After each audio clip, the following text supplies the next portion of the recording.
I read that you started off as painting and sculpture. So was that kind of a lead into fashion, or where was the I've always been very creative and knew I would do something kind of in the arts, and I've always loved making things. So for me, that was a very typical lead-in.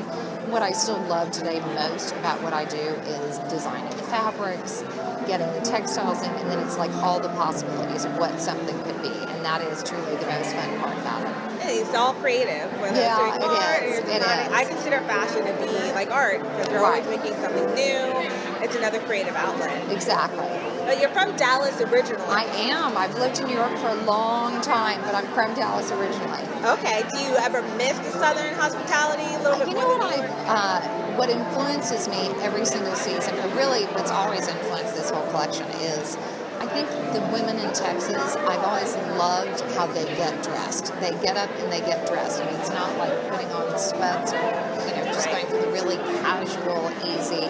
They just get dressed, and it's something that I've always loved, and I've always loved like the sense of color and how black was never the new black in terms of color, and I've always worn color, and I've always, even on weekends, my daughter's always in a dress. I'm usually in like some easy skirt and top, but I just love being dressed, and I think that that's always influenced me.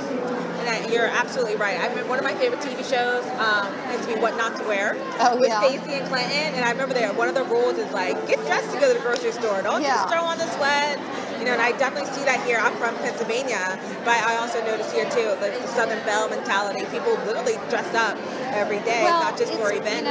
I think my job is to really design pieces that make women look and feel great, but it starts with feeling great. And if you have pieces, like if you put on something and you feel great, you just greet the day in a completely different way than if you're just kind of like throwing on any old thing and then you're like, oh, I don't want to see anyone. And I just think that you feel so much better when you are dressed and you look good. Yes, I totally agree.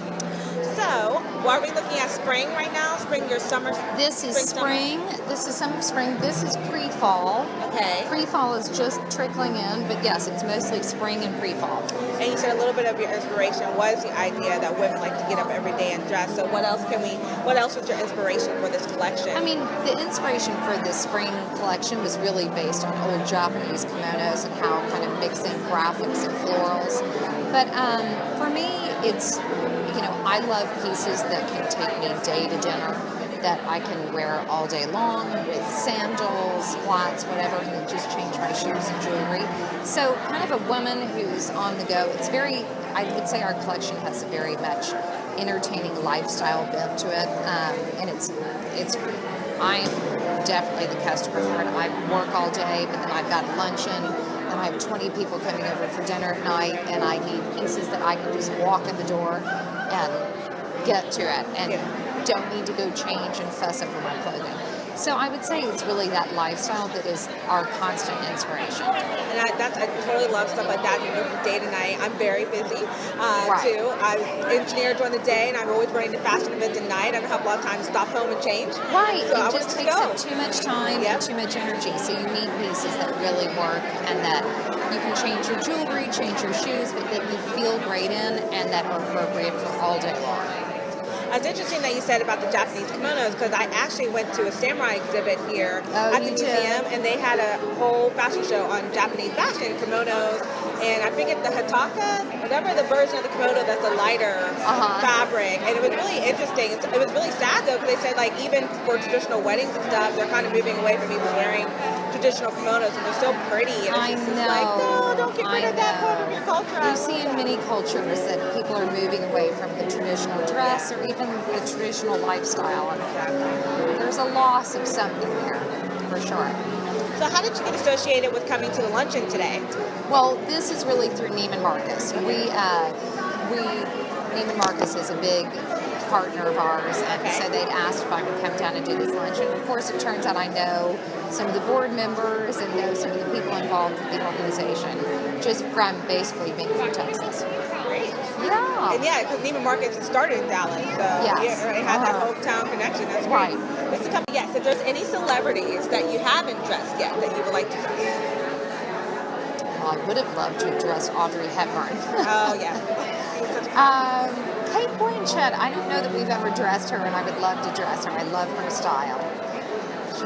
You dress a lot of these celebrities. Is it more for like day events that they're attending to, or red carpet events also? We do both red carpet and like the cocktail events and the daytime events. I mean, you know, celebrities, they always have to look good. They cannot get caught going to the grocery store wearing something or if they do, it's unfavorable. It's never good, is it?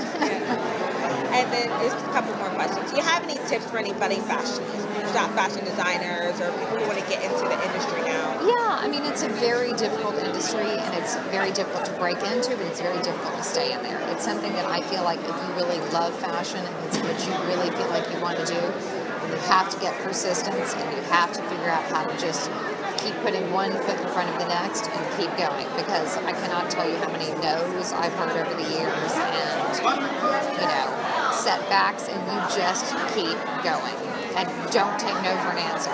Never give up. That's true. You do, and honestly, we still have that today. People think that once you've made it to a certain point that it's just easy sailing. It's never easy sailing. You always have to learn, keep ahead of what your customer wants, what they need, and you're constantly tweaking, refining, and trying to get better. And I know you probably showed fall, a little bit of your fall line earlier this year. We did. So what can we expect for fall when that time comes? Fall is great. There's a lot of pleated tweeds. There's some really amazing fabrics in fall. I mean, it's a very fun collection. It's a little bit darker than what we normally do. I mean, there's, of course, our great bold color, but it's definitely a little bit darker than some of our other collections. Not darker in terms of overall feel. I mean, our collections are always feminine and pretty, but I mean, there's some great little cutouts. It's a cute collection. Well, thank you so much, Lela. Lela. Lela. Either one. For taking the time to chat with me. All right, well, thank nice you to meet too. you.